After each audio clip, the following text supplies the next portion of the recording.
You ever go back and rewatch a show you loved as a kid, and it's just okay? But in your memory, it was one of the greatest things ever made. Or you go back to your old neighborhood and it feels smaller, plainer, less magical than you remembered. That gap between how good something actually was and how good you remember it being has a name.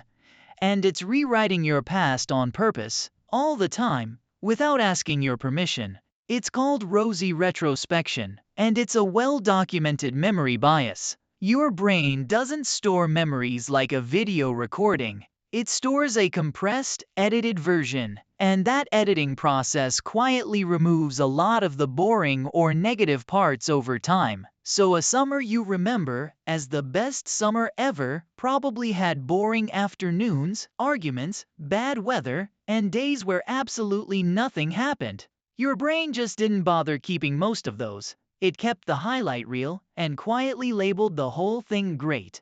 Every time you recall a memory, your brain doesn't play it back perfectly. It actually reconstructs it, slightly rewriting it each time you access it. This is one of the strangest things about memory. Pulling a memory up isn't like opening a saved file. It's more like redrawing a picture from a rough sketch.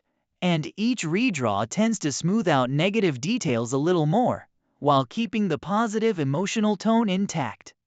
Over years, that repeated editing process is why an old relationship, an old job, or an old hometown can start to feel better in memory than it ever actually was in real time.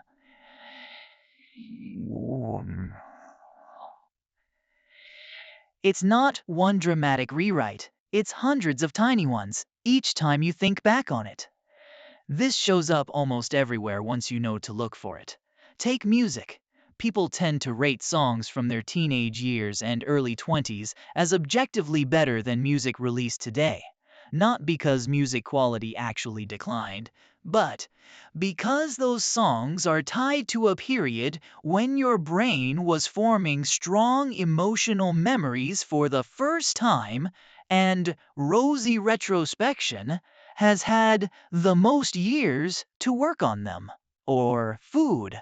Ask someone about a dish grandma used to make, and they'll often say nothing today compares. Sometimes that's true, but often what they're really remembering isn't just the taste, it's the whole compressed memory of safety, family, and a simpler moment in their life, all bundled into the flavor. This is also the mechanism behind almost every back in my day. Things were simpler statement you've ever heard from an older relative, and honestly, that you'll probably say yourself one day. It's not that every previous generation is wrong about their own past. It's that this bias runs the same way in every human brain, in every era, which is exactly why every generation says some version of the same thing about the one before it. This isn't your brain glitching. There's a clear reason it evolved this way.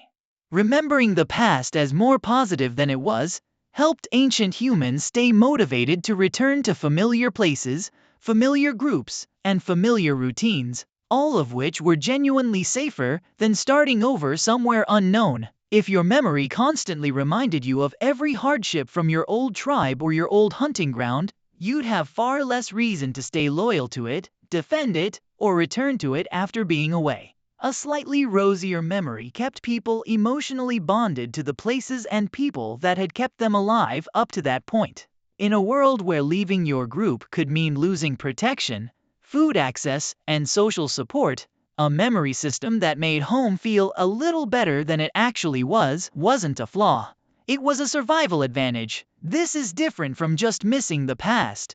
Nostalgia specifically distorts the comparison. It's not just I miss then, it's then was better than now, even when the actual data, if you had measured it in real time, wouldn't support that at all. This is measurable, not just a theory. Studies asking people to rate their happiness in real time during an experience, a vacation, a holiday, a semester of school, then asking them to rate that same experience in memory months later, consistently find the memory-based rating comes out higher than the real-time rating did.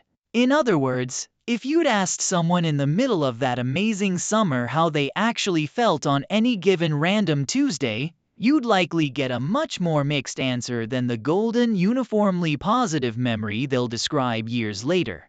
Here's what makes this bias stronger today than it's ever been in human history: photo and video archives.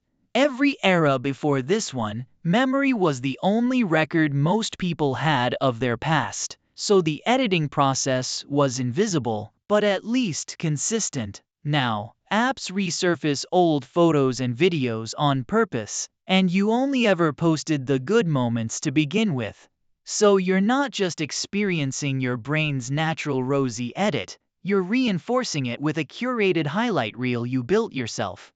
That combination, natural memory bias plus a literal curated archive of only your best moments, is part of why nostalgia can feel unusually intense and frequent for people today compared to any previous generation.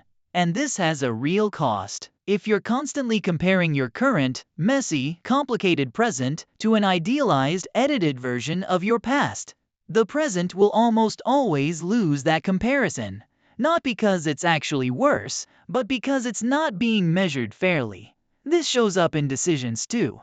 People quitting a new job to go back to an old one that was better, moving back to an old city, or reaching out to reconnect with an old relationship, based on a memory that's been quietly polished for years, rather than an accurate picture of what that time actually felt like while it was happening. So here's what actually helps. First, when comparing your past to your present, try to recall specific, granular details, not just the general feeling. Specific memories are far less distorted than vague, general ones.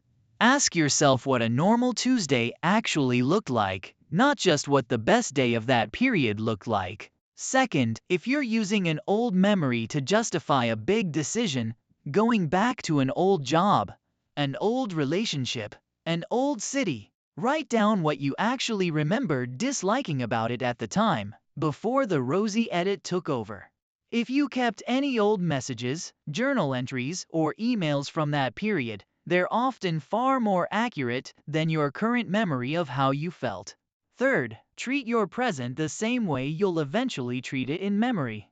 In 10 years, you'll likely remember today more fondly than you feel about it right now, which means, statistically, it's probably better than it currently feels while you're living through it.